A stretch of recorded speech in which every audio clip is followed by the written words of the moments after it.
ഇപ്പോൾ പാലക്കാട് ഒരു സമരം നടക്കുകയാണ്. വെള്ളം തുറന്നുവിടാത്തതിൽ പ്രതിഷേധിച്ച് പ്രതീകാത്മകമായി ഷട്ടർ തുറക്കുന്ന സമരമാണ് നടക്കുന്നത്. വിശദാംശങ്ങളുമായി ഗോകുൽ VS ചേരുന്നു. ഗോകുൽ, എന്താണ് വിശദവിവരങ്ങൾ?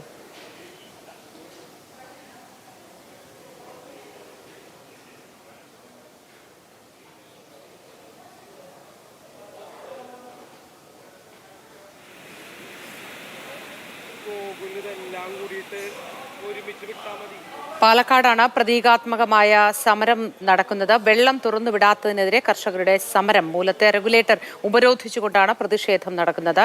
എരുത്തിയാമ്പതി മേഖലയിൽ വെള്ളം ലഭിക്കുന്നില്ല എന്നാണ് പരാതി.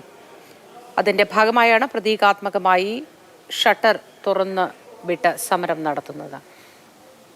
വിശദാംശങ്ങളുമായി ഗോകുൽ VS ചേരുന്നു. ഗോകുൽ, എന്താണ് വിശദാംശങ്ങൾ? ഈ ഭാഗത്തേക്ക് വെള്ളം എത്തുന്നില്ലേ?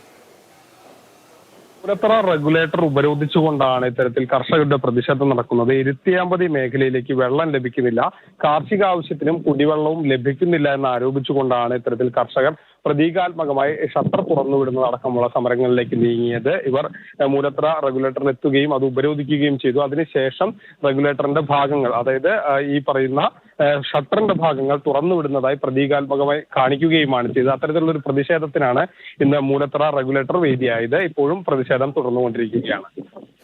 പാലക്കാട് മൂലത്തറയിലാണ് സംഭവം. പ്രതീകാത്മകമായി ഷട്ടർ തുറന്നു വിടുന്നതായി കാണിക്കുകയായിരുന്നു.